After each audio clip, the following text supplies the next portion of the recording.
Good morning, children. This is. Oh, that's good. Oh, that's good.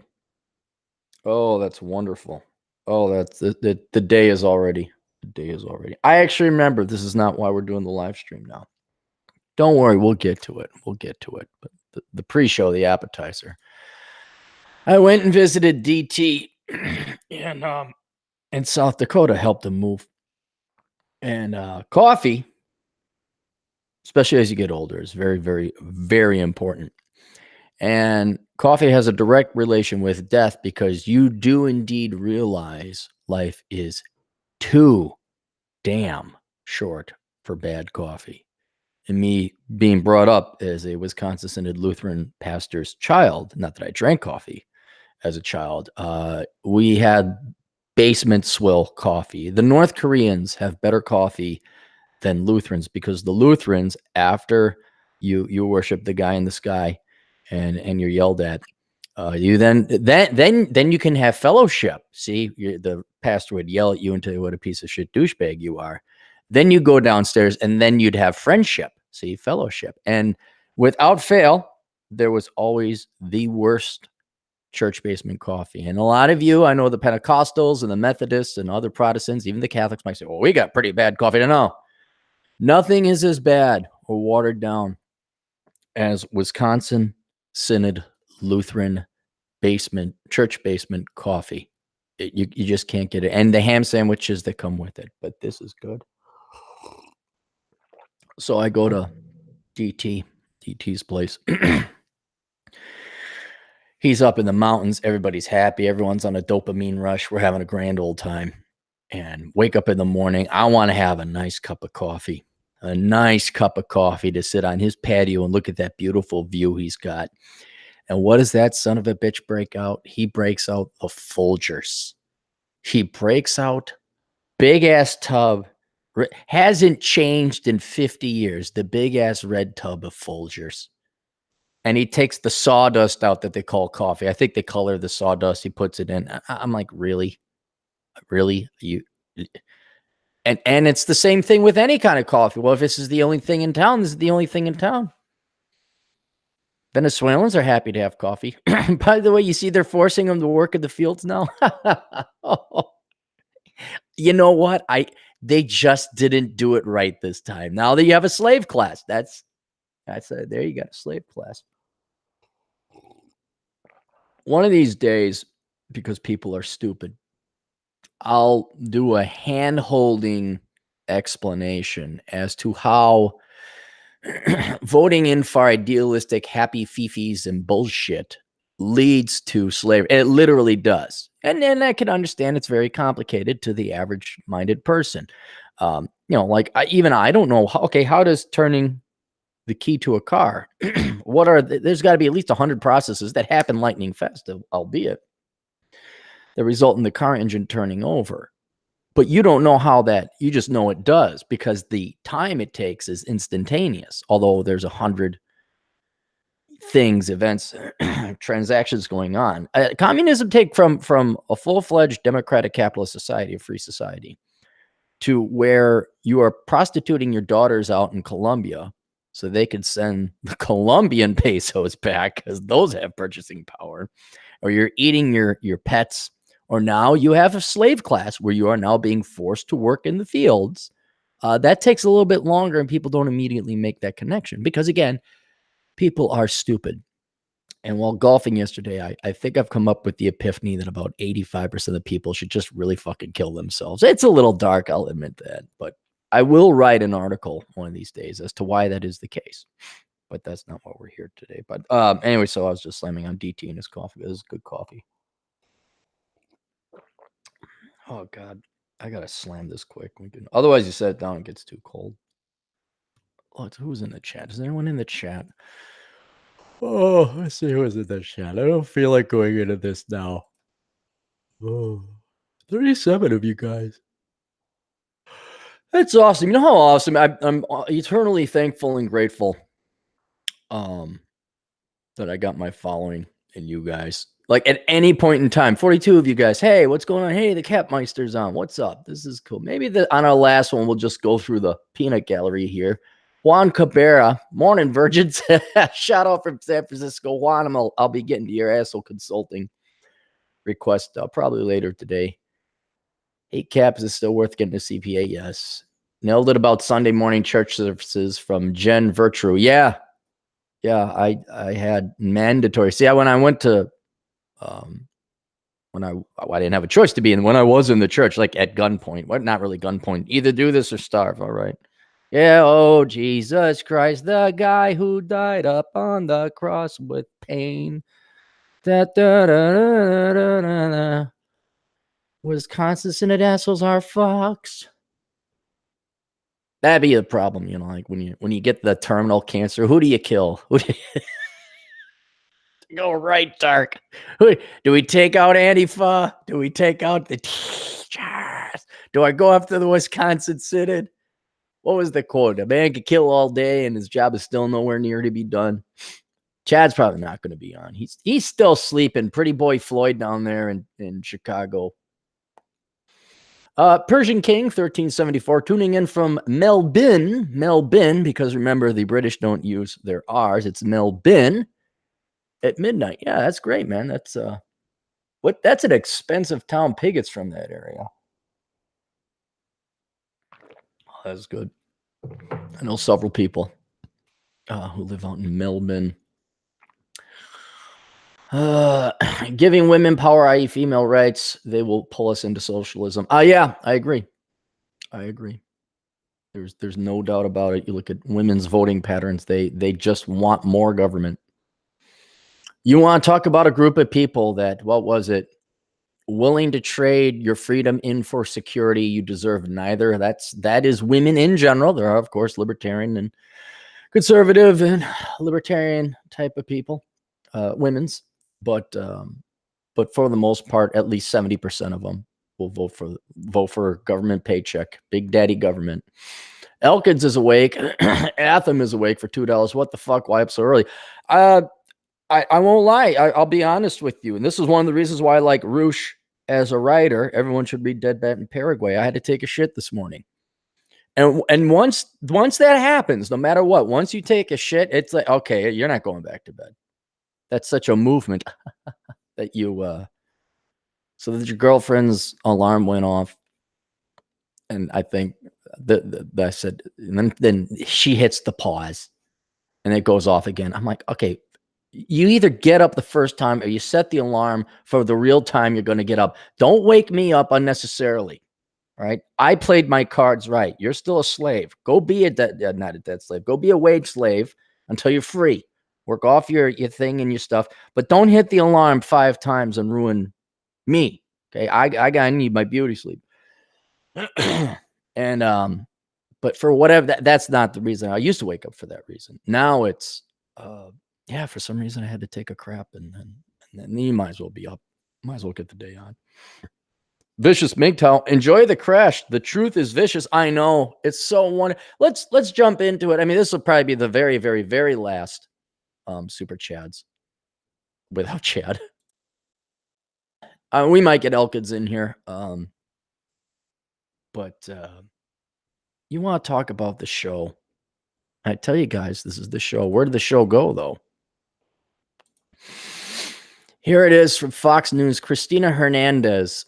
Sex and the City author's candor about being childless is rare, honest, and sobering. Oh, Cristina Hernandez is the writer. And, the author is Candace Bushnell. A child-free existence was what author Candace Bushnell built her entire Sex and the City career on, a rotating buffet of men for forcing women in the middle of New York City. Children did come along in the series, but only much later. These women seemed to have it all: wardrobe, the shoes, the bonds of female friendship, ideal jobs and apartments, and no strings attached sex lives.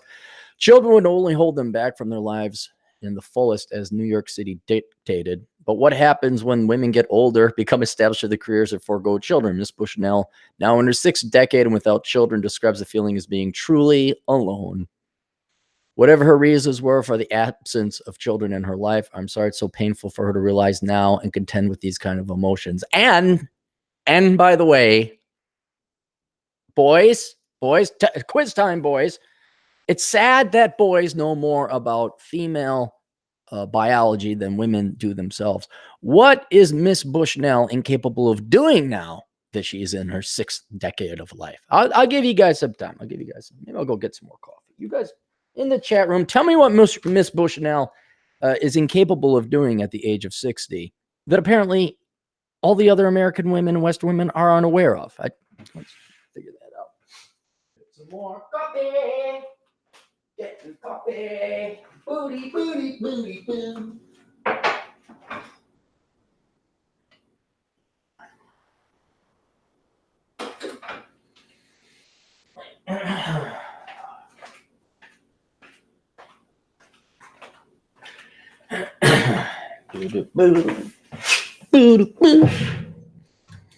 Old spinster Quanta Hus pissing away their life. All right.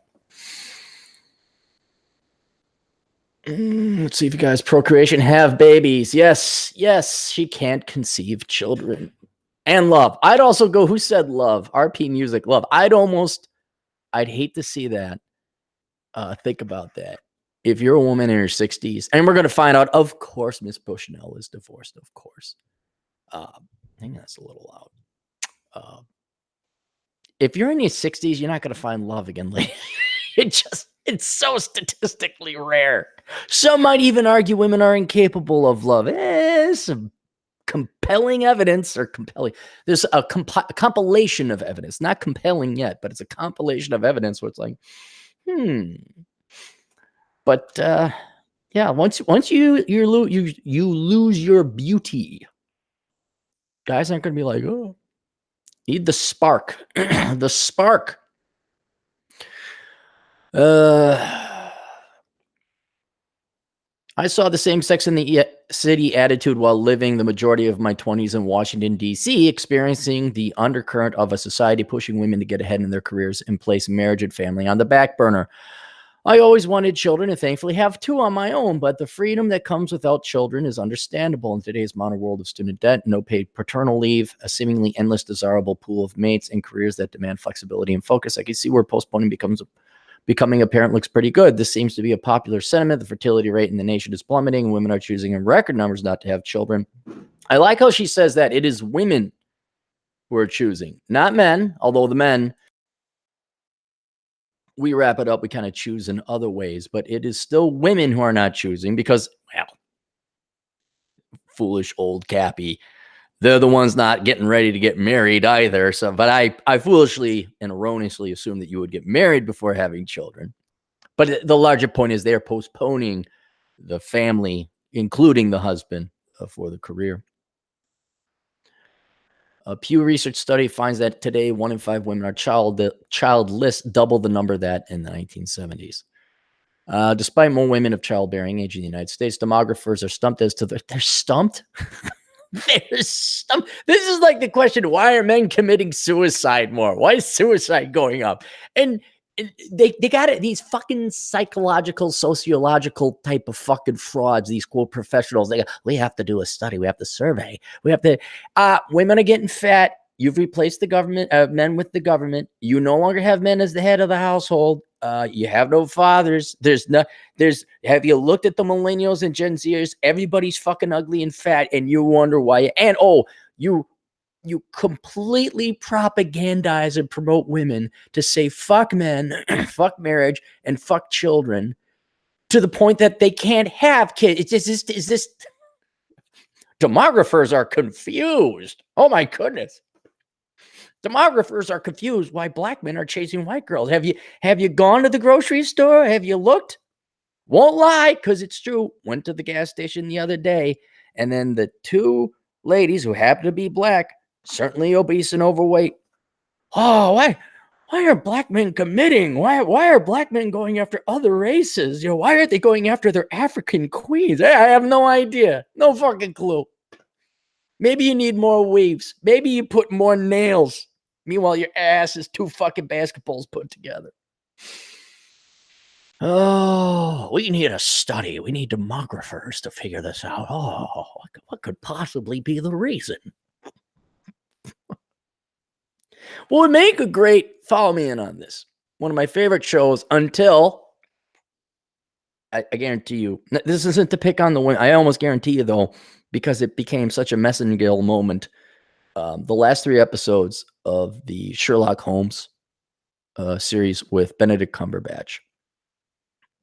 A great spoof episode would be have him and the other guy try to figure out, Sherlock, we can't find out why people aren't having children anymore. And then he just looks at them with one eyebrow raised. He's like, "Oh, you serious?" But see, then Sherlock would have to pit his, because he's slightly autistic. He has no regulator on his opinions. He'll tell people the truth, but even he would have to know he can't tell it to be politically correct. So he'd have to like fake some study. He said, "Oh yeah, we don't spend enough on women to make them feel secure enough to have children.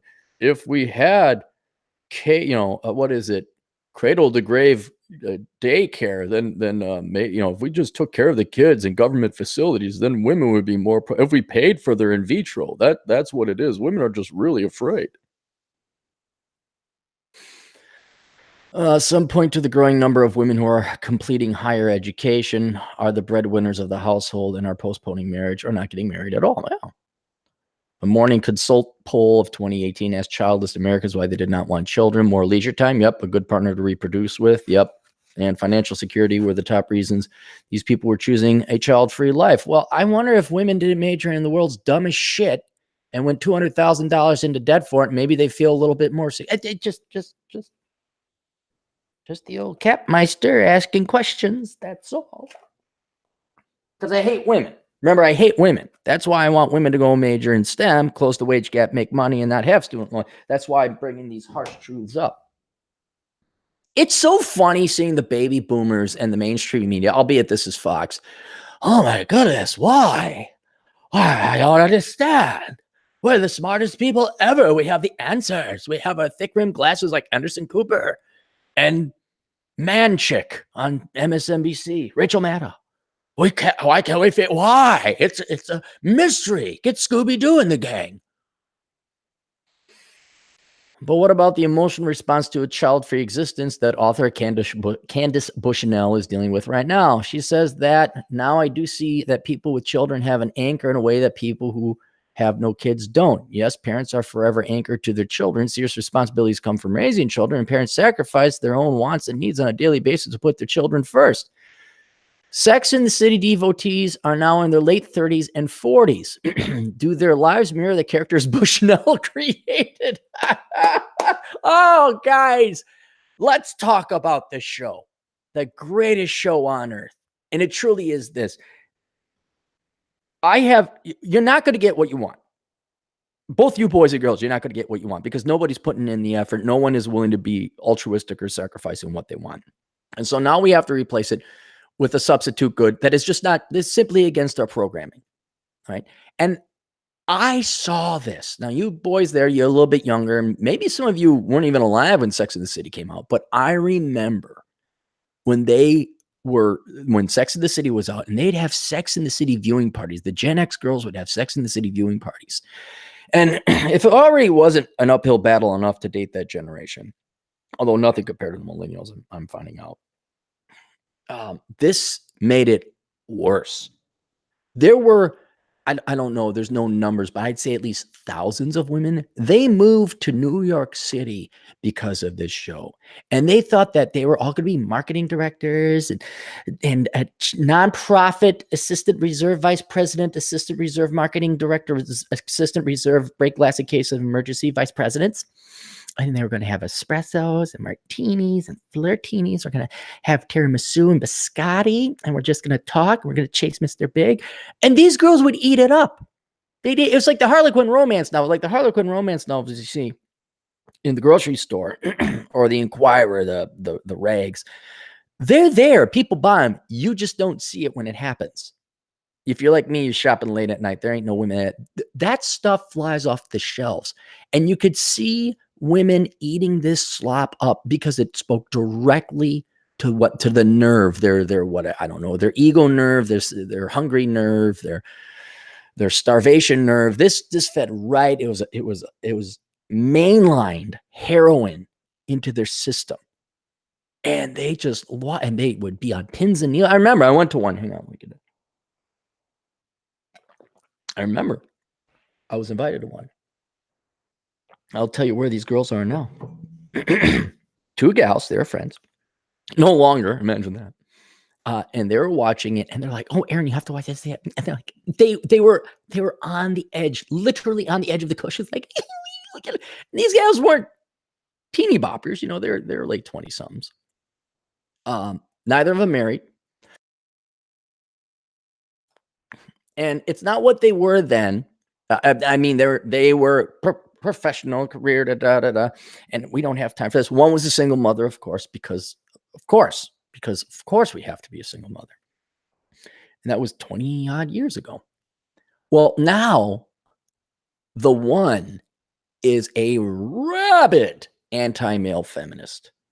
We're talking off the deep end. We're not talking like social justice warrior. You got nothing else going on in your life, so you kind of apply to this. But this is a angry, pissed off woman who's now well into her 50s, and gray hair, no longer pretty at all.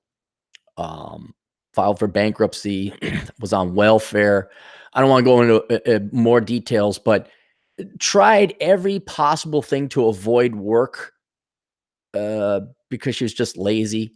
I would really have to say hates men because no guy picked up her pieces. I would really have to conclude that. I really conclude that about, usually it's they go for this, the husband doesn't work out and you're supposed to get divorced, and then really do it. Well, not rarely, but the hatred I see of men, the misandry is unconscious, maybe not at the forefront, not fully crystallized. This is a true man-hating person. This is a true misandrist. And it is all about, I mean, that's her life now, is men are this scum. No, you could occasionally drop in and watch the show. The other one, now on her fourth marriage, got fat. The husband, just, you could see it in his eyes. And I'm not joking. I'm thinking like for his birthday, maybe get him a whore. Like, fly down to Vegas, come visit. 3 kids, all fucked up because there was no parenting going on. Kids have massive problems. And no matter how much money these people make, they're not. And this gal is also miserable. She married a guy who was just a straight up beta. He was supporting of her and had never held any standards. She had her fun. She settled on Mr. Moneybags, Mr. Nerdy type guy, not like an accountant type, but similar. No offense, Chad. And he's not going to stand up to her. Never did. And the results show. She's pissed off. She's fat. She used to be hot. I was like, wow. And now it's just, she's pissed off. She's miserable. She got kids. She's got kids. And she got him in there late in the game. But wasn't going to raise them. Fuck no. We're not going to raise these kids. Hell no. And you look at that and you're like, God almighty, thank God I don't have kids. Even though this is an article for having kids, if you're going to have kids, you have to have it the right way. And there has to be an alpha male around to raise the fucking kids. Nope. And that's the show, guys. This is the show. This is the end. Oh, they were having their cake and eating it too back in the day. They were giggling and it was one of, but then there's costs and consequences. And these are just two. I cannot tell you through Facebook how many gals I've known in the past, Generation X gals, obviously, girls I went to school with, that it's not a stereotype anymore. It's the majority of Gen X women. They're divorced. Some of them, most of them do have kids, but it's fucked up. These kids are fucked up. Some of them are moving on, finally going off into their own lives. And I don't know. I pity that generation. I hope you guys do very well, Gen Z. God bless you and Godspeed. You're going to need it. But the women they're depressed. They're overweight. And it's the sun is setting now. The sun is setting. Nobody wants them. They want their daughters. That's what's happening. Nobody wants, I mean, now they got to go to like the 60-year-old rich guy. You think he's going to sell down? We've gone over this so many times before, but the show never gets bad. It never gets old because there's no better story in the world than I told you so. None. And although we didn't get what what our birthright should have been, how things should have been, and yes, sexism, and not sexism. Well, you could call it sexism. Feminism came in, socialism came in. We've replaced men's role in society with government checks. That sucks. Grant you guys that. That really fucking sucks. But the benefit, there's two benefits we get. There's always balance in the world. No matter what bad happens, there's always good. The first thing that we get is sanity. We at least know what's going on. You want to see insanity? You want to see people suffering? You go look at Gen X women on Facebook. That's where all the Gen X people are, by the way, to you young peoples. I don't know. The Instagram, there's not a lot of Gen X. But I'm on Instagram, by the way, if you want to follow me on Instagram. I post pictures of the motorcycle rides and the hike. So that's the first thing, is the sanity. The second benefit is we get to watch this show. Did we get the nice stay-at-home June Cleaver wife who is supporting, my God, supporting, not conversational, not ever. Did we get that? Even if you guys did get married and you had the kids, what percentage of you got a wife that fucking supports you and gives you energy versus takes it away?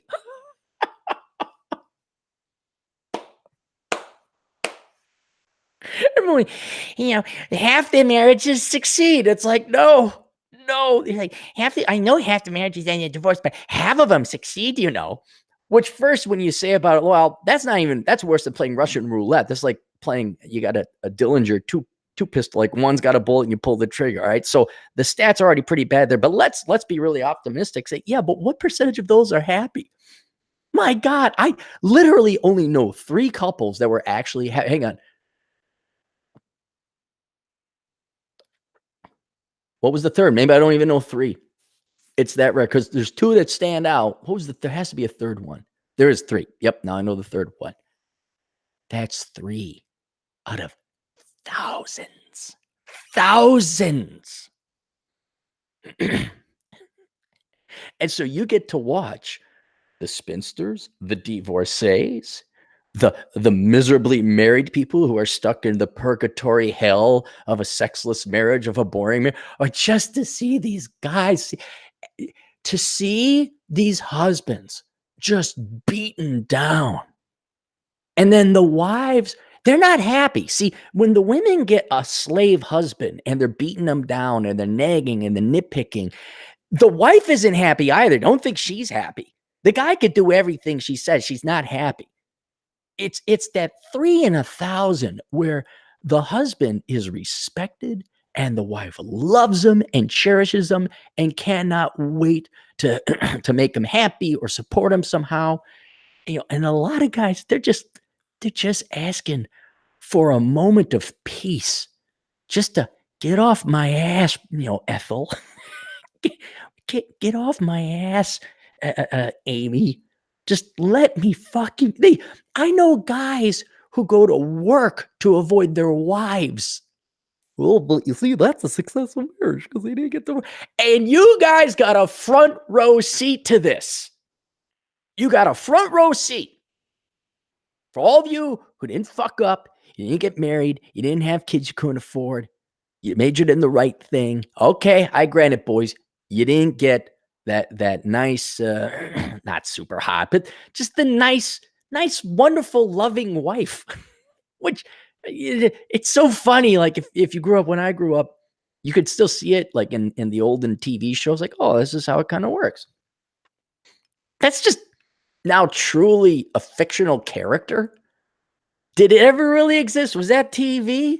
I thought I saw it in my grandparents. Oh man, maybe I didn't. Maybe I don't remember things too clearly from the 70s. But you guys get to see this.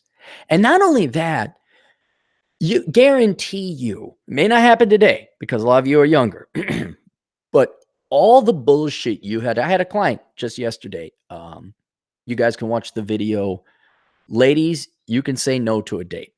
And you think it's me giving advice to ladies, and it kind of is, but the guy, he he kept getting flaked on, kept like a 75% flake rate, which is about right if you're playing the game.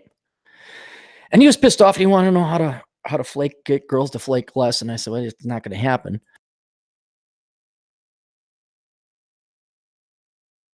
And I said, well, you just push through. I did this and that. And then I went on to berate women, explain to them that they can use the word no. But guarantee you that the day is coming when he is older and those girls that play the fucking games and play the fucking bullshit, just like they did me. I don't know about, we should have a baby boomer on one of these days. Did women flake on you? Was that the stand-up? Is that what happened in the 70s? I don't know. I just saw television. They get their comeuppance. As a generation, they will get their comeuppance. And again, it's not what you wanted, but it's something. It's what you're going to get. It's not on the menu. I know you wanted tiramisu. We don't have tiramisu on the menu. But you know what? We got some damn good smoked pork sandwiches. And would you like one? And you're like, you know what? That's the only thing on the menu. Why not? And so I think we should all enjoy our smoked pork sandwiches, because that's what this is. And that's the only thing you can enjoy. And with a side of sanity. Yeah, we got a free side of sanity with that. Well, they don't have that. No, they have, and the irony, the irony that they got everything they wanted. This gal had everything she wanted, and she's still miserable. And she's still wondering, why? The gal has millions. You know, and she's still got everything. You had the Sex in the City life. We'll go through her background a little bit more. She actually had the Sex in the City life. And wow, you're not happy? I mean, I'm still struggling between the compiling evidence of women who say they're happier without children or men. And I wonder if that's reporting bias, where it's like, well, that's just what you've been told to say. Or is it they don't know any better? Because, well, if you've never been married and you don't have kids, how do you really know? You know, like, well, Aaron, do you want to try the broccoli? No. Well, have you had broccoli? No. Well, how do you know if you haven't tried? Because I don't want to have the broccoli. I don't like broccoli. Well, it's kind of like that. Or is it actually genetic? There's a genetic component where women never wanted to be with men in the first place. They've always been dependent upon men. And so there truly is this latent underlying, I don't want to be with a man. And so that's what makes this non-man, non-husband, non-children world very appealing and appetizing. But whichever it is, and it could be running concurrent. It could be running concurrent, causing great conflict within women where everything genetic, even including some genetics, is telling women, no, you don't, you're finally free. You don't have to sit here and take care of kids anymore. And you add the propaganda, but at the same time, you also have genetics saying you should breed. You should breed because, well, that's all we do is breed. And you really need, and you can see it. You can see it. Dude, I'll tell you about Lucifer and Geronimo again. Had I known, boys, here's one where you can one up the old Capmeister.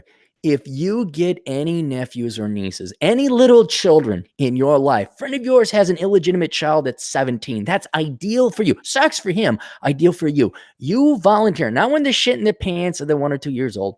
I'm sorry, when they're under 1 year old. But once they are able to walk, you volunteer to take the kid for a walk or something where there are women. And oh my God, do the women come out. Holy shit. I'm walking with Lucifer and Geronimo, my 2 little nieces. One is, well, at the time they were 3 and 2, 4 and 2.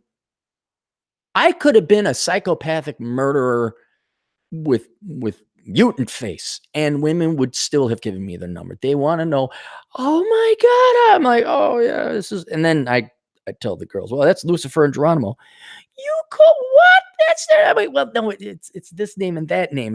I'm their uncle. I give them, oh, you're their uncle? Yeah. Oh, well, do you have kids of your own? No.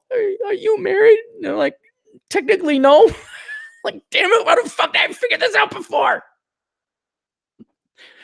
So, but you can see it in when they immediately they gravitate, they'll open the vagina for any guy who seems to be slightly competent with a child.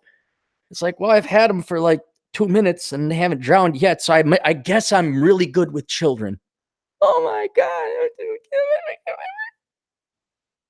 So that there's no doubt that there's that huge genetic push for them, and they're tortured.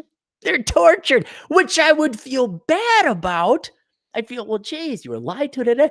Except you were grade A Kuantahahas to men when you were younger. So again, go to my Amazon affiliate program. You go olderbrother.com/donate. There are 3 links there. PayPal, you're not going to want to go there.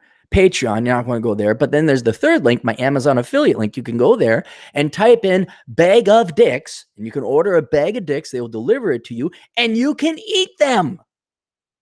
You can eat them. And boys, that's what they're doing now. Metaphorically, they don't know it, but they're just eating a bag of dicks. And all you have to do is just sit and watch the show.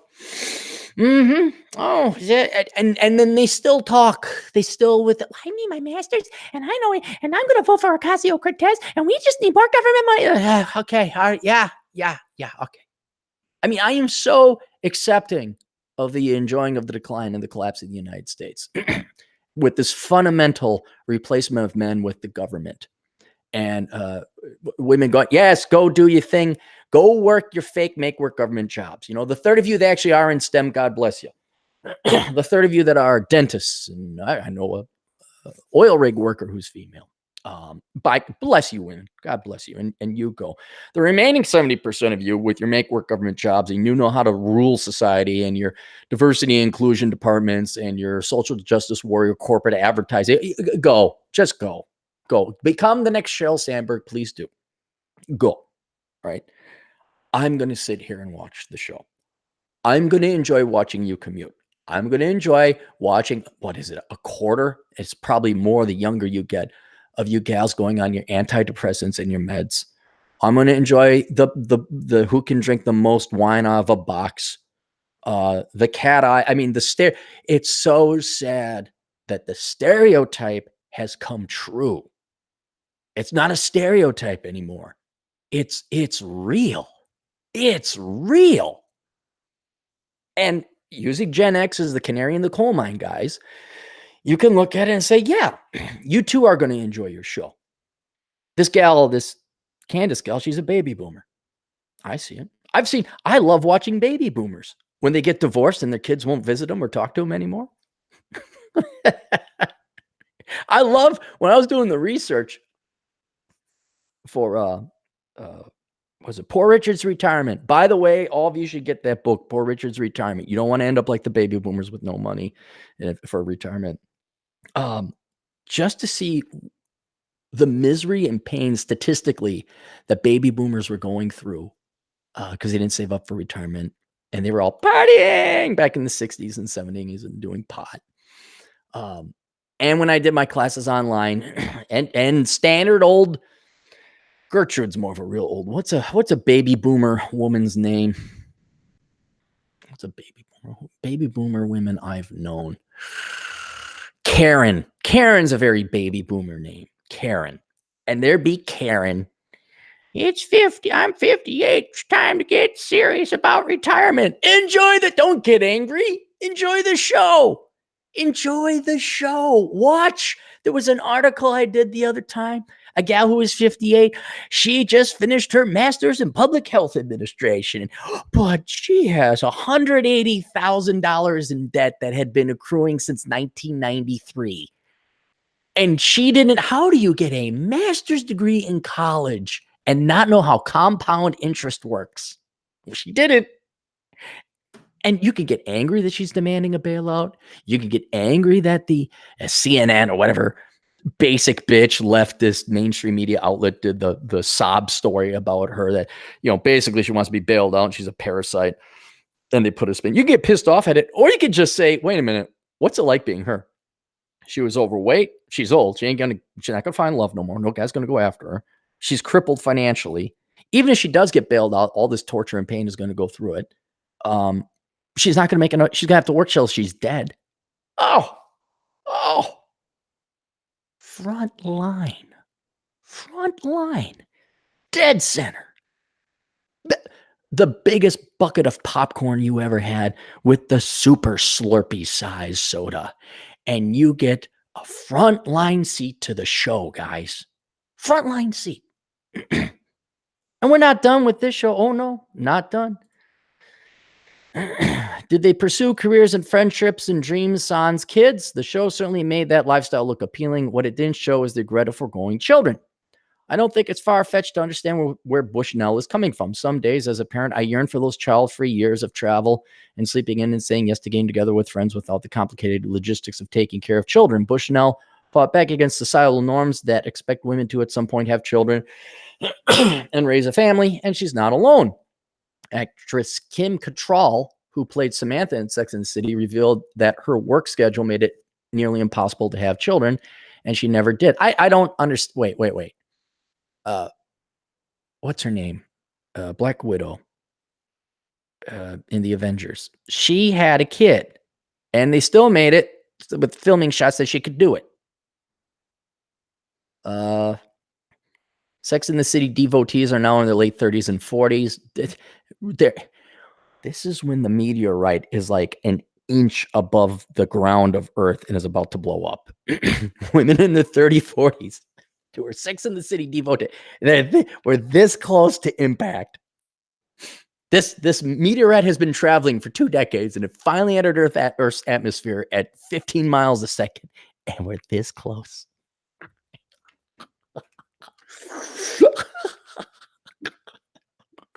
And it's not gonna be a poof. Like, okay, it's gonna be a slow motion explosion, a slow motion train wreck. We could just sit there with your popcorn all day, put it on pause, come back. Every day, guys, every day you get to see it. Do their lives mirror the characters Bushnell created? Did they pursue careers and friendships on kids? Oh, I'm sorry, I scrolled up accidentally. Where did it go? What it didn't show is the regret of foregoing kids. The regret of not having children is a heavy weight to carry. It's almost not fair that as women, our fertility declines with age when we are finally realizing what we want in life. Oh, fuck you. You're complaining about I'm complaining the sun's out and fire's hot. Oh, here, even though the woman is probably more conservative than not, it's almost not fair that as women, our fertility declines with age. We're finally realizing what we want out of life. But yeah, it does. So operate from that principle. Finally realizing what you want out of life. What you want out of life was shoes, handbags, living in a sweet flat in a major metropolitan area. Maybe San Francisco, maybe New York. Depends on your tastes and preferences. But those are your 2 options.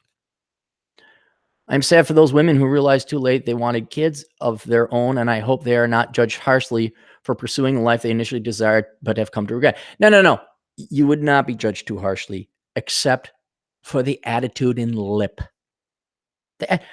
Look, I don't want to have kids, but I don't. Well, okay, every once in a while, like I hear a screaming kid or some terror going through the mall. I'm like, I just smile. But I don't make a fucking movie out of it. I don't make a campaign about it and say, I don't need no woman, fish, bicycle trademark. Even I acknowledge the genetic programming and desire to have children. I just had it beat out of me. So I have a very different approach, very flippant, hands-off approach. But these gals did judge harsh. Oh, the mockery and the ridicule, the standing boys up, the true immature, childish, arrogant behavior of women when they were younger. Now you get harshly judged. Yes, it's balance. It is balance. I know it's actions without consequences for a lot of these guys. They just want actions without consequences. Rights without responsibilities.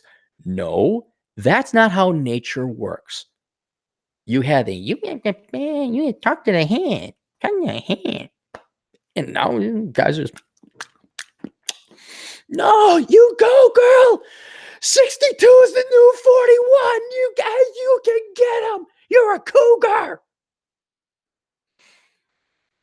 I have close friends and family who chose not to have children for various reasons. Their presence in the lives of my own children is priceless, and I'm happy to have them anchored in a unique way in my life. They're supportive and loved and treasured, just as I hope Bushnell is to the people who care about her in her own life. Where was it? It was. Oh, was this a different article? Bushnell wrote for the New Yorker. I wanted to talk about that. Hang on, let's find that. Candace Bushnell worked New Yorker. She wrote what it was is she yeah, okay, so here we could go. This is from the New York Times from 2013. Oh God, look at this. Guys, everyone do this. Search Candace Bushnell's Fantasy World from New York Times. I don't know how to screen share. And here it is, front and center on the New York Times. They're going to celebrate her. And there she is with all of her writing awards and her 2 dogs and no ring on the finger. And she got fancy clothes. This is the show. Welcome to the show. Candace Bushnell, who has produced 6 novels since Sex and the City at her home in Connecticut. You got to log in to read it. Here's the first sentence, so you can hear how they're just dripping with it. The first time I met Candace Bushnell was at a party she hosted in the Time Warner Center for her husband, the dancer Charles Asgard, who was retiring from the New York City Ballet. Bushnell looked beautiful in a sleeveless Versace cocktail dress that showed off her collarbones, toned arms, and radiant, faintly tanned skin. She was drinking rose through a straw. You can't make it up. She wrote a dating column. Surprise, surprise, like the main character in Sex and the City. She wrote a dating column in the real world in New York. Because I got news for you. When I write a fictional piece, it's not going to be about an economist turned blogger, podcaster who wrestles with his golf game. I have a different complete. There will be motorcycles involved because motorcycles are just cool. But I think the parallels between myself and my fictional character I have in mind and there. But this is it, guys. She got it. Now, again, may not be every gal. It may just be this one person who got to that epiphany. Yes, many women and many men are stuck in the lower echelons of Maslow's hierarchy of needs because they're debt slaves. They never get to this level. But here it is.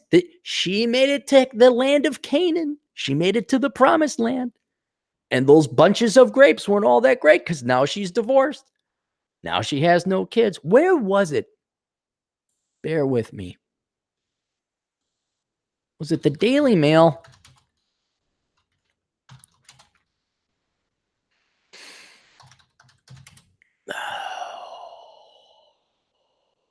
One day ago, we're going to have a career. People. Was it People magazine?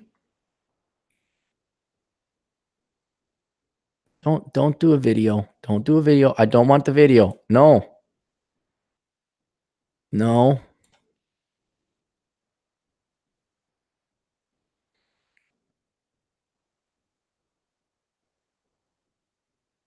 Oh, here it is. So she's truly alone. Bushnell 60 wrote the original 1997 novel, which spawned the successful TV series for HBO, opened up to Sunday Times Magazine about a 2012 divorce, admitting it made her realize how not starting a family made her feel truly alone. When I was in my 30s and 40s, I didn't think about it, she recalled. Then I got divorced and I was in my 50s. I started to see the impact of not having children and being truly alone. I do see that people with children have an anchor in a way that people don't have kids.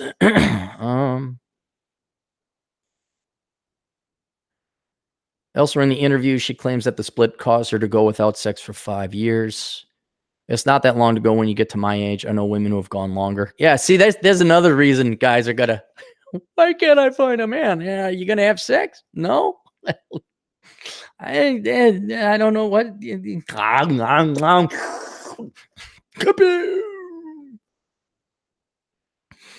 Bushnell, who is now dating real estate agent Jim Coleman, is preparing to release a new book titled "Is There Still Sex in the City?"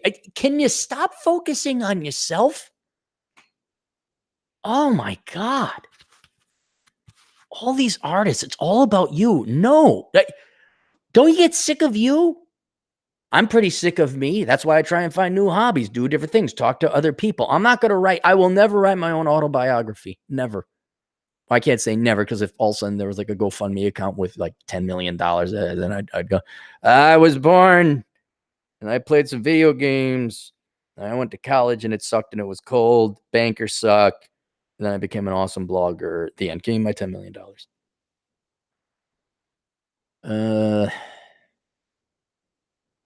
The book, which drops in August, deals with what Bushnell calls middle-aged sadness, along with the new obstacles women face once they turn 50. The heavily anticipated book is already being adapted into a television series. The irony that like everything she touched turns to gold. She has the Midas touch, but then there's the drawback that she's miserable. The novel follows a group of middle-aged New York City women who travel to the Hamptons in order to find a fresh start. Fuck you. Can you write the story about a mouse who plays a saxophone and tries to start a band? How's that? We should write The Blogger Guys, and it would be about a Mexican. No, it would be about a Guatemalan called Bantham Helecula, and then a lawyer called Vlad Felkins. And then there'd be this other guy called Eric Corey. And then there'd be another guy called Pork Taltado. And another guy called BJ Fartinell. And it's just the story of these guys and how they try to make money on the internet. And one is a janitor, but he's majoring in electrical engineering and the trials and tribulations. And it would totally be fiction. It totally wouldn't be an ego piece. Of course, Eric Corey, the world famous blogger, would be totally ripped and handsome. Totally getting the girls. In a recent interview in the New York Post, Bushnell reveals the novel was inspired by her real life relocation to the Hamptons along several of her friends. Honest to God. We're all single women without children. You think about it, what are you going to do when you get old? She said, if you don't have kids, you realize who's going to take care of me? Your girlfriends. No, they won't. Oh, God. Oh, the show. The show must go on. Let's go to the super chats. Holy cow, look at all this. Look at all the super chats. I'm at Sergio Ochoa. The last super chat I can pull up is Rainier Lopez for $1.99. What are the best places to dance salsa in Vegas? Dude, I don't know. I've only gone to one place, and it is Wednesday or Tuesday night at La Casa Cigars, which is a very nice cigar lounge. I like La Casa Cigars very much. Surprisingly not that many. There are cigar lounges on the strip, but they're overpriced, expensive as fuck, and you got to pay for parking. La Casa Cigars is over a complete other side of town in a town called Summerlin. And they have salsa dancing there. I've gone there, but otherwise I have not. I've not gone to any other salsa clubs. Oh no, I take it back. It was really cool. It was like a dive bar salsa club at the end of Fremont Street. I don't even know if it's still open. Fremont Street runs east-west, and it was on the east end of Fremont Street on the other side of the old strip. And it's totally Latino. I was the only guy who didn't speak Spanish there. The only problem is they blasted the freaking music. They blasted it. And I was there with David Serini, of all people, many years ago. So again, I don't know if it's open, but I really liked it because of its charm. I mean, it was just people dancing, but God, was the music loud. But Google search, your guess is as good as mine. I'm just trying to find a good place to have a Dungeons and Dragons game. 204 watching now. Everybody liked the video. Everybody go and review Curse of the High IQ, Bachelor Pad Economics, all that other stuff if you haven't done so already. Nonstop Dre 360 for $5. Do you think Gen Z girls are going the same path as Gen X women, are going to be worse? A lot of my higher ups in the military work to avoid the wife. There is no difference between Gen Z and Gen X. I think it's just that I believe Gen Z is anyone born after the September 11th attack. That's just the arbitrary cutoff date, but there's really no demographic change between the two. I think they're going to be the same as young are going to be the same as Gen X women.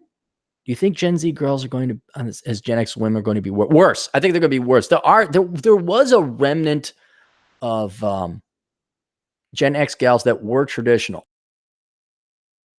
Not a lot, but there were. But it was nowhere near the propaganda. If you use the interim generation, the millennials, I mean, I think Gen Z is going to look more like the millennial girls. And you see it. You guys know, you're in the field. These girls have no, that's all career. I don't need them. I mean, you see it. You see it. Here's to show you the difference between Gen X and Gen Z. I remember it was universally appalling and atrocious for a woman to falsely accuse a man of rape. Now it's just believe her. It's like, excuse me? What about facts, evidence, truth and reality, justice, or just simple principles and morality? And again, a lot of this could be the internet just trudging up more monsters from the sea. But that was frowned upon universally by all women of all political stripes and all men, like you did. And now you got millennial soy boys. Don't believe all women. I believe her. What's the fat washed up comedian? He's like, I believe her. Where's this? Like, oh, dude, shut the Kavanaugh thing. Speaking of which, here, this is the difference between Gen X and Gen Z. All right, you get this book. Unfortunately, that's the difference. This book is required for all Gen Z boys to read. Get it. So you're not sitting there in some circus kangaroo court Title IX at the university. Serenex for $2. Now, if we can get an Alice Cramden, we thank God. Who's Alice Cramden? Let's look this guy up. Or gal up. Guy. Alice Cramden. Is it like Ralph Crandom? Alice Cramden. Oh. Huh? I don't get it. If we can get Alice Cramden. I see what you say. All right. Yeah, now if we could get Alice Cramden, because she actually loved them. To the moon, Alice. That's from the Honeymooners. How would she look? Probably good looking. Yeah, she's matched up with Jackie Gleason real well. Yeah, look at those arms. She'd punch you. But then she's wearing a dress. I should watch that show. Never seen one episode. I didn't get it. One of these days, Alice, to the moon. The bearded Nemophilus. Hello, bearded. $2. Pokeball fun. Yes. Enjoy your Dios and cat spinsters. Dildos and oh, I see what you did. You had to put the one in there. The dildos and cat spinsters. Today is go run day. I'm gonna go run. Gonna go listen to what did I download? Jack Napier's podcast. I downloaded the Dick Show podcast. Rob Says, the Salt Lake City Sit Down, which he did not check that name first because there's already two fat ladies that already have a podcast called the Salt Lake City Sit Down. Gladium Spiritus for $5. Oil is big right now in Odessa, Texas. Is it worth it to drop everything and head west for an opportunity? Currently, I'm an admin making $25 a year. Well, apply for a job. Yeah, $25 a year as an admin. There's nothing. I mean, but you got to make sure you got a job lined up. Don't just pick up and go. It snows for $10. Jeez, guys, thanks. Hi, Cappy. What's a good idea for business? I want the money to buy a nice car to get the girls. Just kidding. My friends contribute to NPR and PBS. So I'm going to contribute to you. You're better. There we go. Bravo. Your friends actually contribute to NPR and PBS? Like beyond what we all contribute through our tax dollars? Scrolling. Keep the thing scrolling. J for $2 Canadian. How to vet a wife for kids. Roosh, and then an unhappy face. Bachelor Pad Economics. There is the Clary relationship test, which is a 20-question test that I administer, kind of like a Clary test for politicians. I administer the Clary. We had a couple that was popular like a year or two ago. People were calling, hey, here's my girlfriend or here's my boyfriend. How did they stack up on the test? What's your opinion? And it might be worth having, paying me a significant amount of money to take a look at a prospective person you're dating. But how to vet a wife or kids? I don't know. Dude, I feel bad for Roosh. And he's in no worse shape than he would have if he realized had this epiphany at 25 than him being 40 now. But the fact now he wants to have kids, he's going to have to come to the accepting of a fact or the chance that it's very unlikely he will get married or find the girl he wants. It's just not going to happen. I mean, that was Gen X we were talking about with Candace Bushnell. The brainwashing and propaganda has been doubled, been turned up to 20 with the younger generations or any kind of generation that Roosh will want to date. And he's going to have, he can't, if he wants wife and kids, if he wants kids, he can't date a woman his own age. He's going to have to go into the younger 30s. And good luck. Cobra coins for 99 cents. Thank you.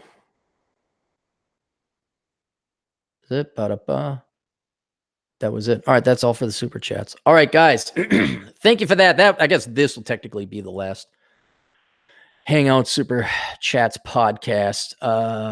We'll have the Clary podcast and the Older Brother podcast through the traditional means where I just upload it to SoundCloud. It'll be MP3 format. I might upload them to YouTube once I record them. And then thank you, everybody, for sending me all the advice about Zoom, Streamlabs, OBS. We'll come up with some other alternative for it. I did used to have OBS, and it's just a pain in the ass to use. Forney was kind enough to said, because I'm boomer technology, Forney was kind enough to help me out with that and said he'll hold my hand. So visit Matt at mattforney.com. And that's it. I'm out of here. I'm going to go run. I'm going to get me some Poke Bowl. We'll see you guys later. Toodles.